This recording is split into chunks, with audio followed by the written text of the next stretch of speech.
पुराने दुश्मन दोस्त बनते हुए नजर आ रहे हैं। और अब बात एलएसी पर भारत और चीन के विवाद की। एलएसी पर गश्त को लेकर भारत और चीन के बीच समझौता हुआ है। पीएम मोदी के ब्रिक्स सम्मेलन से पहले दोनों देशों के बीच इस समझौते को बेहद अहम माना जा रहा है। तो इट्स मीन्स कि इंडिया पावरफुल हो गया है, उसमें इतनी पावर है कि वो अपने आप को यानी कि फोर्सफुल इतना समझता है, इतना पावरफुल। इंडिया और चाइना के बीच एक बड़ा ब्रेक थ्रू हो चुका है। वो Xi Jinping, premier Xi Jinping, China के प्रीमियर शी जिनपिंग और इंडियन प्राइम मिनिस्टर मोदी के दरमियान 1-on-1 यानी बायलैटरल मुलाकात।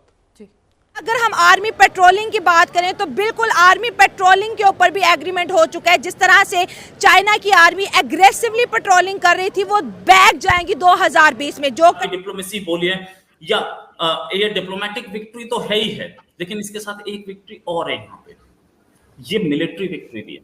इंडियन फॉरेन जो सेक्रेटरी हैं उनकी तरफ से कहा गया कि जी जो एलएसी पे मामलात ख़राब थे वो बड़ी हद तक तय हो गए। कोई इंटरेस्ट नजर आ रहा है इस वक्त इंडिया की इकोनॉमी में, इंडिया की मार्केट में, कि जो चाइना एग्रेसिवली लद्दाख की तरफ बढ़ा था, आज वो कहता है कि नहीं जी हम दोस्ती करते हैं लद्दाख का। दोस्तों, भारत स्पेशल में आपका स्वागत है। भारत और चीन के बीच 2020 से चल रहे सीमा विवाद को लेकर एक बहुत बड़ी खुशखबरी सामने निकल कर आई है, जिससे सुन पाकिस्तान समेत पश्चिमी देशों की भी जलने लगी है। अब हाल ही में भारत और चीन के बीच वास्तविक सीमा नियंत्रण को लेकर एक ऐतिहासिक समझौता हुआ है, जिसके अंतर्गत 2020 से चल रहा भारत और चीन के बीच कुछ जगहों को लेकर विवाद रुकेगा और दोनों देश फिर से अपनी बॉर्डर पर पेट्रोलिंग करने के लिए तैयार हो गए हैं। और इस सब की जानकारी भारत के विदेश मंत्रालय द्वारा दी गई है। एलओसी पर पेट्रोलिंग को लेकर समझौते पर भारत के विदेश मंत्रालय सचिव विक्रम मिश्री ने कहा कि पिछले कुछ हफ्तों से चल रहे भारत और चीन के बीच चर्चाओं के परिणाम स्वरूप भारत और चीन की वास्तविक नियंत्रण रेखा पर पेट्रोलियम की सहमति बन गई है और इससे 2020 से चल रहे भारत और चीन के बीच सीमा तनाव में भी कमी आएगी। खास बात यह है कि भारत और चीन के बीच यह समझौता एक ऐसे समय पर हुआ है जब पीएम मोदी 16वें ब्रिक्स शिखर सम्मेलन में उपस्थित होने रशिया के शहर कजान पहुंचे हैं और वहां पीएम मोदी ने राष्ट्रपति पुतिन से भी मुलाकात की है और अब पीएम मोदी चीन के राष्ट्रपति शी जिनपिंग और ब्रिक्स के सभी मेंबर देशों के लीडरों से भी मुलाकात करेंगे। और अब पूरी दुनिया उस एक तस्वीर का इंतजार कर रही है जहाँ पीएम मोदी, शी जिनपिंग और पुतिन एक साथ दिखेंगे। चाइना से 4 साल तक हमारी लंबी जद्दोजहद चली। चाइना बार बार कोशिश करता रहा कि हमारी ट्रेड रिलेशंस बेटर हो जाएं, ट्रेड रिलेशंस अच्छे हो जाएं। हमने उसका टिकटॉक बैन कर दिया, उसकी 50 से ज्यादा ऐप कर दी। हमने सीधे सीधे चाइना की इकोनॉमी पे अटैक किया, चाइना के लैपटॉप्स बंद किए, चाइना के बहुत सारे इंपोर्ट्स हमने बंद किए। चाइना पे अटैक अमेरिका भी कर रहा था, हमने भी किया। अच्छा, चाइना की इकोनॉमी टूट भी रही थी, चाइना की इकोनॉमी टूट रही थी। हम लोगों को ऐसे टाइम पे मौका बोलिए जो बोलिए, प्राइम मिनिस्टर मोदी की और जयशंकर साहब की डिप्लोमेसी बोलिए या ये डिप्लोमेटिक विक्ट्री तो है ही है, लेकिन इसके साथ एक विक्ट्री और है यहाँ पे, ये मिलिट्री विक्ट्री भी है।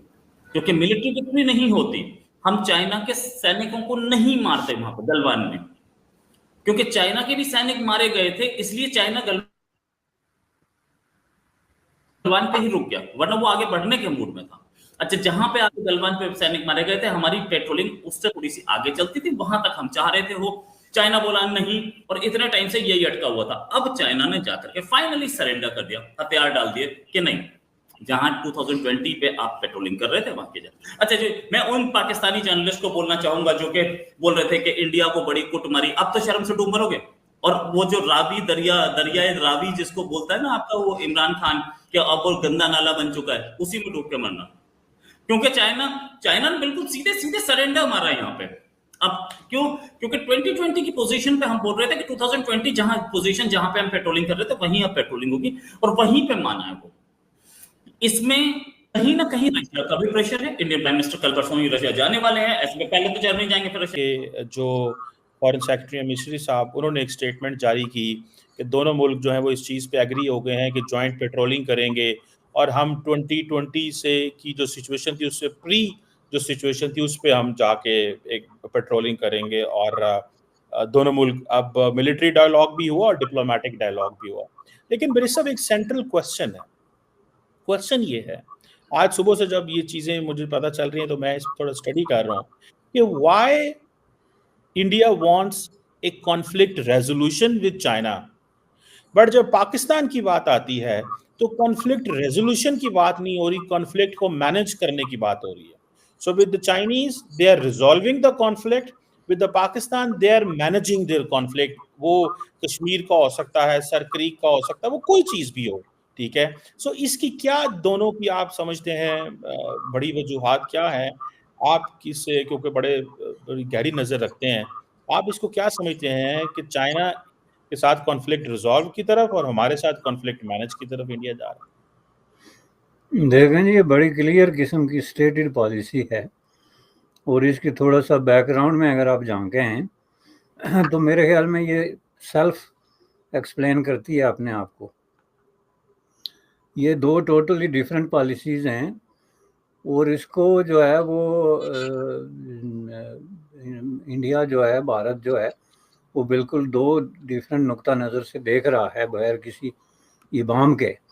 पहला तो इसमें जो क्लियर है, देखिए चाइना के साथ एक लिमिटेड एक डोमेन के अंदर उनकी क्लैश है, और मोस्टली वो कंसंट्रेट करती है बॉर्डर्स अफेयर्स के और बॉर्डर के इर्द गिर्द, और उसके साथ जो एक हिस्टोरिकल रूट्स जुड़ी होती हैं जो किसी भी मूवमेंट को या अनरेस्ट को किसी तरीके से किसी आइडियोलॉजिकल स्कूल के साथ जोड़ती हैं, वो उसके साथ उस तरीके से जुड़ता नहीं.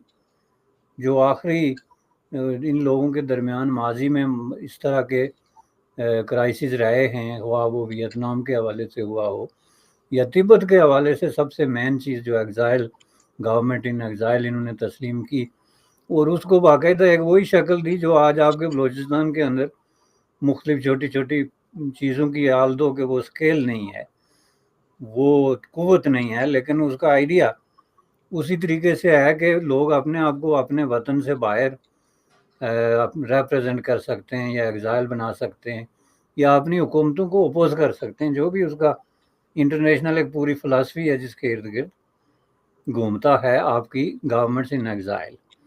तो उससे लेके अगर आप देखें तो वो सारे with the passage of time India ने, मैं समझता हूँ कि एक तरीके से उसको डिफ्यूज़ किया चाइना के साथ म्यूचुअल डायलॉग के साथ या अंडरस्टैंडिंग के साथ, और उसमें उनका फोकस ये रहा कि जिस खित्ते में कहीं ना कहीं जो है वो अमन को बरकरार रखना ज़रूरी है.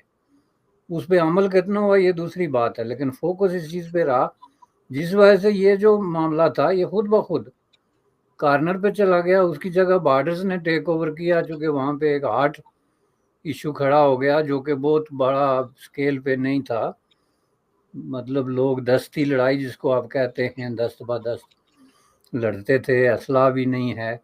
तो ये एक तरह का आप समझ लें कि बहुत ही लोअर ग्रेड का एक कॉन्फ्लिक्ट था जिसको उन्होंने रिजॉल्व कर दिया, और कर लेना चाहिए था. उसूली तौर पे ये कोई इतना बड़ा ये है नहीं, और मैं आपको बता दूं कि दुनिया के पुरअमन तरीन मुल्कों में भी इस तरह के छोटे मोटे इश्यूज खड़े हो जाते हैं. कभी कभार सिक्योरिटी फोर्सेस के दरमियान किसी